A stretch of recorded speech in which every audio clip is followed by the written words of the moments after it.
K-팝이나 드라마가 세계 곳곳에서 인기를 얻으면서 한국 음식에 대한 관심 또한 나날이 높아져 가고 있습니다. 비빔밥이나 불고기는 외국인들이 먹기 쉽고 호불호가 적어서 한국의 대표적인 음식으로 인기가 많지요. 그런데 요즘 해외에서 의외의 인기를 얻고 있는 음식이 있다고 하는데요. 오늘 사연은 친구를 만나러 한국에 온 프랑스 여고생의 사연입니다. 안녕하세요. 파리에서 고등학교에 다니고 있는 안젤라라고 해요. 이번에 한국에 사는 친구를 만나서 처음으로 한국 여행을 하게 되었어요. 정말 놀라운 일들을 많이 경험했는데 여러분에게 제 여행 경험담을 공유하고 싶습니다. 저한테는 유치원 때부터 친한 친구인 유민이가 있어요. 저는 아빠가 미국인이고 엄마가 프랑스 사람이라 국제학교에 다녔는데 유치원부터 고등학교까지 그대로 쭉 진학할 수 있는 곳이었어요. 유민이와는 유치원 때 만나서 그대로 초등학교, 중학교까지 같이 다녔어요. 같은 동네에 살았고 둘도 없는 단짝 친구였죠. 서로의 첫사랑도 다 알고 있고 유민이한테는 고민 상담도 많이 했어요. 좋아하는 아이돌도 같았습니다. 유민이는 한국의 아이돌인 BTS를 좋아하고 있어서 저랑 만나면 항상 그 이야기를 했어요. 프랑스에서도 K-팝은 화제의 중심이라 저도 물론 BTS를 알고 있었어요. 처음에는 그렇게 관심이 있는 편은 아니었지만 유민이가 영상과 노래를 이것저것 추천해줘서 보게 되었는데 그러다가 저도 BTS에 푹 빠져버렸습니다. 유민이는 어렸을 때부터 프랑스에서 살았지만 집에서는 가족들과 한국말로 대화를 해서 한국어를 할 수 있었어요. BTS의 영상을 보다가 궁금한 한국말이 나오면 유민이에게 묻기도 하면서 한국에 대한 관심도 커져갔어요. 우리는 함께 한국 드라마도 보고 유민이가 좋아하는 K-팝 그룹의 라이브 영상도 보면서 시간을 보내는 일이 많아졌어요. 어느 날 함께 영상을 보던 중에 BTS 멤버들이 떡볶이라는 걸 먹는 영상을 보게 되었어요. 엄청나게 매워 보이기는 했는데 멤버들이 맛있게 먹는 모습을 보니까 어떤 맛일까 궁금해지더라고요. 유민이는 자기는 엄마가 만들어줘서 먹어본 적이 있는데 맵긴 한데 무지하게 맛있다고 했어요. 제가 떡볶이를 먹어보고 싶다고 이야기하자 자기가 엄마한테 만드는 법을 배워서 만들어주겠다고 했어요. 저는 모처럼이니까 함께 만들어보고 싶다고 했죠. 학교에는 자선활동이나 바자회 같은 가족이 참여하는 행사도 많아서 부모님끼리의 교류도 활발했습니다. 종종 서로의 집에서 홈파티를 열어서 온 가족이 모여서 즐거운 주말을 보내기도 했어요. 그래서 저도 유민이네 부모님을 잘 알고 있었고 유민이 어머니께 레시피를 배워서 요리를 만드는 일은 별로 부담되는 일이 아니었어요. 유민이 어머니가 떡볶이를 만들기 위한 재료를 준비해 주셨어요. 저는 보답으로 집에서 엄마와 함께 만든 체리타르트를 가지고 갔어요. 떡볶이의 주재료는 쌀가루로 만든 떡이라고 했는데 손가락 정도의 사이즈로 하얗고 딱딱했습니다. 생선살을 다져서 만든 사각형의 널쩍한 어묵과 고추로 만든 양념장인 고추장과 고춧가루도 있었어요. 제가 의외였던 건 떡볶이에 야채가 많이 들어간다는 거였어요. 양파와 당근, 양배추까지 다양하더라고요. 유민이의 어머니 말로는 보통 떡과 어묵 이외에는 취향에 따라서 넣는데 자신은 야채도 많이 먹을 수 있고 야채에서 우러나온 육수가 떡볶이를 더 맛있게 해서 이것저것 많이 넣는 편이라고 하셨습니다. 재료를 넣고 끓이자 매콤하면서도 달콤한 냄새가 집안 가득 퍼졌어요. 유민이가 자기는 쫄면 사리를 넣어 먹는 걸 좋아한다면서 끓기 직전에 스파게티면 같은 걸 넣었어요. 그리고 떡볶이에는 이걸 곁들여야 한다며 삶은 달걀과 튀김도 준비했지 뭐예요. 떡볶이라는 요리에 이렇게 다양한 옵션이 존재하는지는 몰랐는데 신기하고 재밌었습니다. 드디어 떡볶이가 완성이 되고 저는 우선 떡을 한 입 먹어봤어요. 하얗고 딱딱했던 떡은 떡볶이 양념이 잘 스며들어서 빨갛게 변해 있었어요. 한 입 베어 무는 순간 저는 깜짝 놀라지 않을 수 없었습니다. 씹으면 씹을수록 쫄깃쫄깃 제 이빨을 밀어내는 부드러우면서 탄력 있는 식감은 생전 처음 느껴보는 거였어요. 먹은 후 밀려드는 매운맛에 입안이 얼얼했지만 왠지 모르게 계속 먹게 되는 중독성이 있더라고요. 유민이 어머니가 말씀하셨던 야채 육수라는 게 뭔지 알 수 있었어요. 단순히 맵기만 한 게 아니라 달달하면서도 깊은 감칠맛이 있었어요. 어묵의 담백하면서 고소한 맛도 정말 좋았어요. 유민이가 넣었던 쫄면은 파스타 같은 걸까 했는데 전혀 다른 식감이었어요. 떡과는 다른 쫄깃함과 탱글탱글함이 느껴져서 정말 흥미로운 음식이라는 생각이 들었습니다. 그런데 맛있긴 한데 매운맛에 익숙하지 않은 저는 연신물을 들이켜야 했어요. 이러다 물로 배가 먼저 차겠다 싶었는데 유민이가 튀김과 삶은 달걀을 가리키며 떡볶이랑 같이 먹어보라고 했어요. 매운맛도 좀 덜해지고 훨씬 맛있을 거라고 했어요. 그 말은 사실이었습니다. 그냥 먹으면 목이 막힐 것 같은 달걀도 떡볶이와 함께 먹으니 매운맛이 중화가 되고 떡볶이 양념과의 조화가 끝내주더라고요. 저는 특히 튀김을 떡볶이 국물에 찍어서 먹고는 그 맛에 완전히 사로잡혔어요. 프랑스가 미식 국가라고 하던데 아직 세상에는 이렇게 맛있고 다양한 음식이 많이 있구나라고 새로운 깨달음도 얻었네요. 이렇게 유민이와 소중한 추억들을 만들어가며 저는 하루하루가 너무나 행복했어요. 하지만 고등학교에 올라가면서 유민이 가족은 한국으로 가게 되었습니다. 항상 붙어 다녔던 가장 친한 친구가 멀리 떠나간다니 정말 하늘이 무너지는 기분이었어요. 유민이는 한국에 가서도 자주 연락하고 프랑스에도 다시 놀러 오겠다고 했어요. 저도 꼭 한국에 가겠다고 서로 부둥켜 안고 공항에서 엉엉 울었네요. 그렇게 유민이와 가족들은 한국으로 떠났습니다. 저는 매일매일 깊은 슬픔에 빠져서 울었는데 눈이 퉁퉁 부어서 학교에 못 갈 정도였어요. 부모님이 저를 달래려고 평소 가지고 싶다고 하던 옷도 사주시고 용돈도 많이 주셨지만 제 기분은 좀처럼 좋아지지가 않았죠. 이런 저와는 달리 유민이는 한국에 잘 적응하고 한국의 고등학교에도 잘 다니고 있다고 했습니다. 다행이라는 생각이 들면서도 약간 섭섭하긴 하더라고요. 유민이도 한국에 가서 처음에는 많이 힘들었다고 했어요. 한국에서는 일반 학교에 가게 돼서 한국어로 수업을 들어야 했는데 한국어를 이해는 했지만 갑자기 고등학교 수업을 따라가려니 쉬운 일이 아니었다고 해요. 한국은 수학이나 과학 등 전체적인 수업 레벨도 높아서 따로 학원이나 과외 수업을 받으며 따라가느라 엄청 바쁘다고도 했어요. 그나마 영어 수업이 유일한 휴식 시간이라고 하더라고요.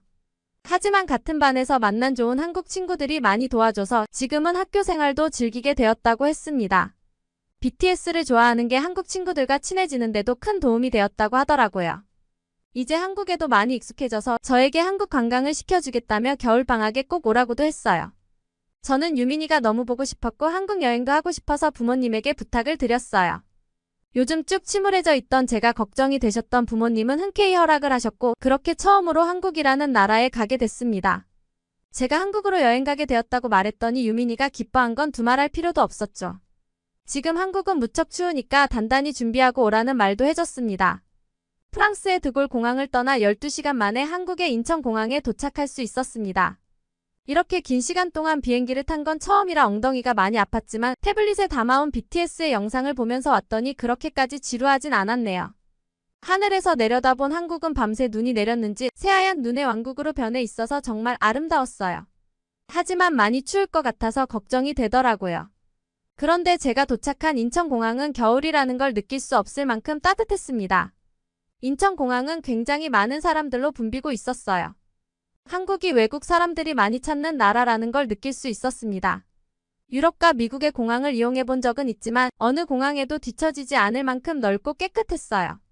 입국 심사도 짐 찾기도 술술 진행이 돼서 금세 밖으로 나갈 수 있었어요. 출입국장 밖으로 나가자 유민이가 환한 미소를 지으며 저를 기다리고 있었죠. 저는 환호를 지르며 유민이에게 달려갔어요.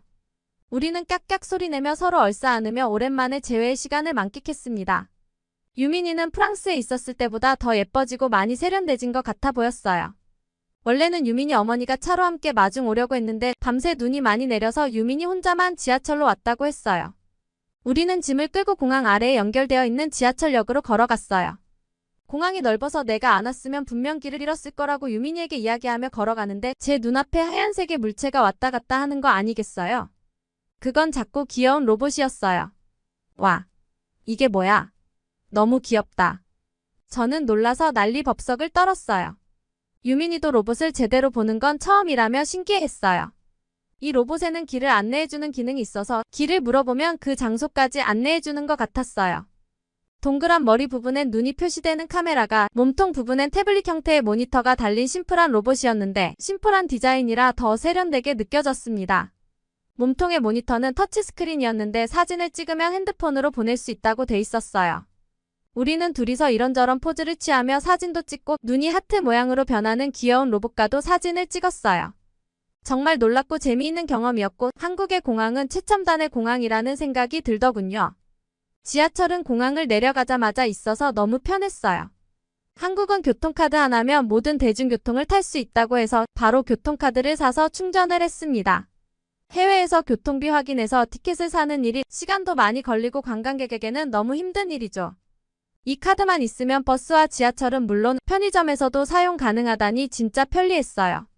프랑스에도 나비고라는 충전식 교통카드가 있긴 해요. 하지만 종류가 많아서 처음 이용하는 사람은 고민이 많이 될 거라고 생각해요. 한국의 교통카드는 금액을 충전하는 방식인데 나비고는 교통 이용 횟수를 충전해서 사용한답니다. 파리의 지하철은 1존부터 5존까지 있는데 무제한으로 이용할 수 있는 데이 티켓도 커버 가능한 존에 따라서 요금이 달라져요. 여행이라는 게 갑자기 일정이 바뀔 수도 있는 거고 내가 몇 번 타고 이동할지 다 정해놓고 지키기가 쉽지가 않잖아요. 저는 한국의 교통카드가 여행객 입장에서는 더 합리적으로 사용이 가능한 것 같아서 마음에 들었습니다. 그리고 발매기에서 교통카드 구매가 가능한 것도 너무 좋았어요. 나비고 카드는 충전은 기계로 되는데 카드 구입은 매표소에서 밖에 안 되고 재발급도 안 되는 경우가 많아서 좀 불편하거든요. 한국의 지하철은 역도 전철도 무척 깨끗했어요. 플랫폼에 스크린 도어가 있었는데 인천공항역이라 특별히 설치해둔 거라고 생각했어요.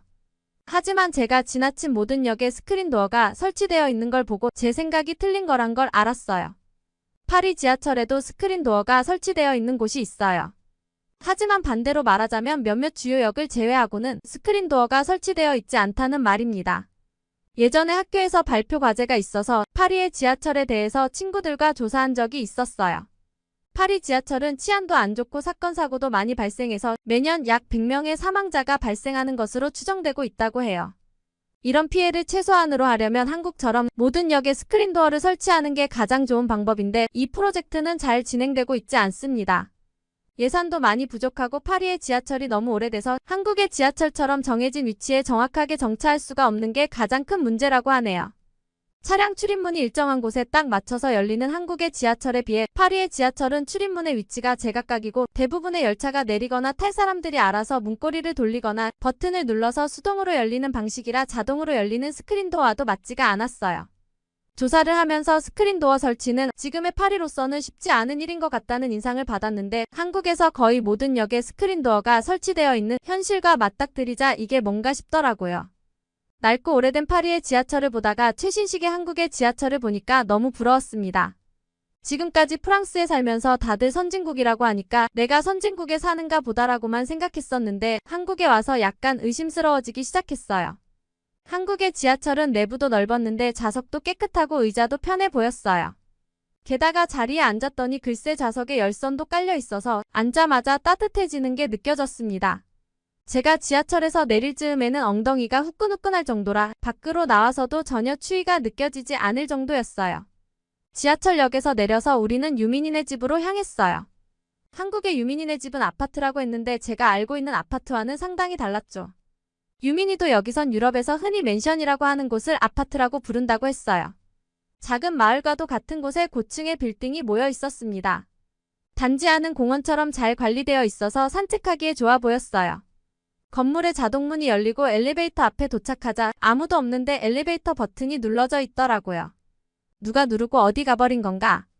제가 의아해하자 유민이가 이곳의 엘리베이터는 사람이 들어온 걸 인식하고 자동으로 눌러진다고 했습니다. 저는 보통 사람들이 사는 곳에 이런 시설이 있다는 것에 큰 충격을 받았어요. 파리에는 고풍스러운 건물이 많아서 역사도 느껴지고 보기에도 아름다워요. 하지만 그만큼 오래됐다는 이야기니까 낡은 시설의 불편함을 감수해야 하는데 엘리베이터가 없는 곳이 참 많답니다. 인구 고령화에 따라 엘리베이터 수요도 늘어나면서 설치도 많이 되고 있지만 낡은 건물에 설치하는 거라 여건상 좁고 고장도 너무너무 많이 나는 편이에요. 인명사고도 많고 엘리베이터에 갇히는 경우도 정말 많아요. 오죽했으면 파리의 소방서는 목숨이 위험할 정도의 위급한 상황을 제외하고는 엘리베이터에 갇힌 정도로는 출동을 하지 않는다고 해요. 다행히 저희 집은 주택이라 엘리베이터는 안 타도 되지만 가끔 탈 일이 있을 땐 좀 무섭답니다. 그런 파리의 엘리베이터만 타다가 한국에 반짝반짝하며 최첨단의 기능이 있는 엘리베이터에 타는 건 정말 새로운 경험이었어요. 엘리베이터를 타고 올라가 집으로 들어가자 유민이의 부모님이 저를 따뜻하게 맞아주셨어요. 오랜만에 가족과 재회하는 느낌이었네요. 유민이의 새로운 집은 진짜 끝내줬어요. 아파트에 들어올 때 이미 엄청 좋아 보이는 시설들을 보고 내부도 분명 좋을 거라고 예상은 했었는데 제 상상 이상이었습니다. 유민이네 집은 21층이었는데 창밖으로 강가 공원이 보여서 전망도 너무 좋았어요. 와, 여기 꼭 호텔 같다. 저는 보는 곳마다 탄성을 질러대며 감탄했고 유민이 가족은 그런 저를 보며 흐뭇해했어요. 유민이네 집에는 냉장고도 몇 대나 있었고 김치 전용의 냉장고도 있다고 했어요. 그리고 거실에는 한국산 벽걸이 TV가 있었는데 액정이 너무 얇아서 처음에 액자가 걸려있는 줄 알았어요. 프랑스에 있을 때는 우리 집과 그리 크게 다르지 않았었는데 한국에 이사 오자 이렇게 달라지다니 유민이네는 엄청난 부자가 된 것 같았어요. 엄청 추운 날씨에도 불구하고 집안은 너무나 따뜻했습니다. 유민이가 재미있는 걸 보여주겠다며 저를 방 안으로 불렀어요. 그리고 바닥에 앉아보라고 했어요. 저는 얼굴에 물음표를 떠올리며 바닥에 앉아보고는 깜짝 놀라서 벌떡 튀어올랐어요. 이게 뭐야? 방바닥은 뜨끈뜨끈했습니다.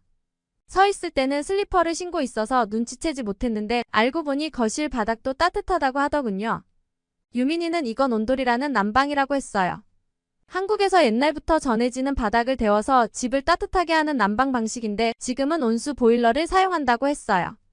프랑스 집은 히터로 난방을 하는데 바닥이 좀처럼 따뜻해지지 않아서 발이 엄청 차갑고 공기도 건조해져서 집안에서 옷을 껴입고 있지 않으면 추위를 견디기가 어렵답니다.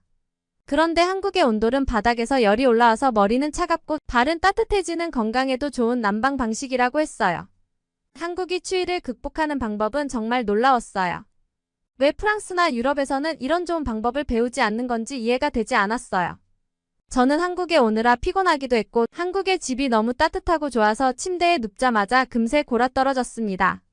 숙면을 취했더니 다음날 너무나 개운한 아침을 맞이할 수 있었어요. 유민이는 오늘 한국의 시장에 가자고 했어요.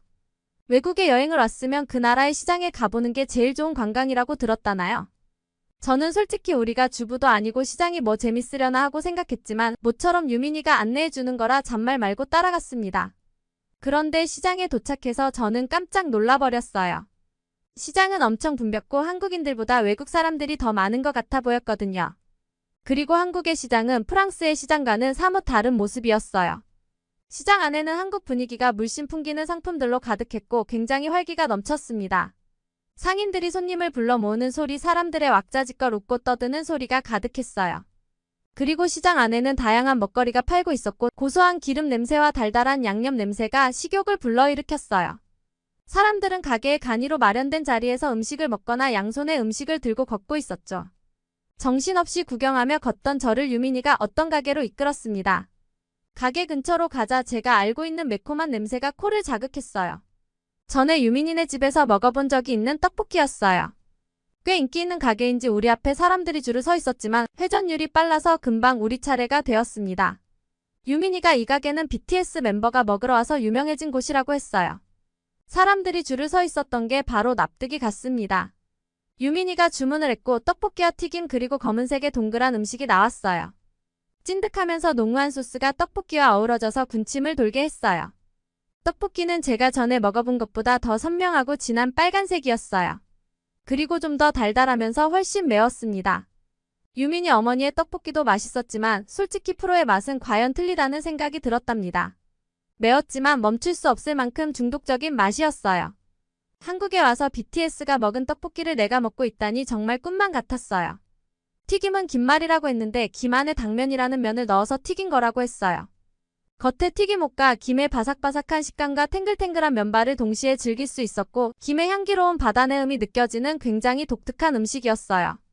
물론 떡볶이 소스에 찍어 먹자 궁합이 끝내준 건 두말할 필요 없었고요. 저는 유민이가 시킨 또 하나의 동그랗고 검은 메뉴를 가리키며 이게 뭐냐고 물었습니다. 유민이는 그건 순대라는 한국식 소시지라고 했어요. 돼지의 내장과 찹쌀 그리고 다양한 채소로 만들어진 음식이라고 했어요. 저는 그 독특한 모양과 색상에 약간 망설여졌지만 맛있다는 유민이의 말을 믿고 크게 한 입 베어 물어봤습니다. 역시 사람은 경험하는 걸 두려워해서는 안 되는가 봐요. 순대는 부드럽고 쫄깃했고 너무나 고소했어요. 전에 떡볶이를 먹었을 때도 느꼈지만 세상에는 정말 맛있는 음식이 많아서 다양하게 도전해 봐야겠다고 다시 한번 생각했네요. 떡볶이와 순대를 맛있게 먹은 우리는 명동으로 가서 쇼핑을 했습니다.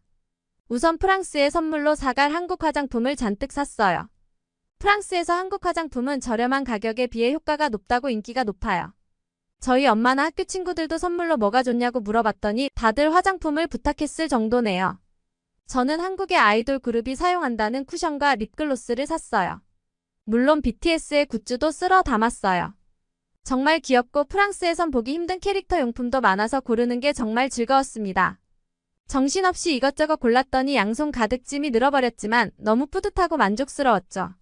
한국에서 유행이라는 셀프 사진 촬영이 가능한 곳에 들어가서 사진도 찍었답니다. 둘이서 온갖 포즈와 표정을 지으면서 사진을 찍었는데 너무 신나고 좋은 추억이 됐어요. 유민이와 찍은 사진을 보며 깔깔대며 가게를 나와서 역으로 걸어갔어요. 그런데 갑자기 뒤에서 한국말로 누군가가 급히 불러대는 소리가 들렸어요. 유민이가 뒤를 돌아봤고 저도 멈춰섰죠. 교복을 입고 있는 걸로 봐서 여고생처럼 보이는 한국 여성분이 달려왔는지 헉헉거리고 있었습니다. 저기 이거요. 저는 깜짝 놀라서 소리를 지를 뻔했어요.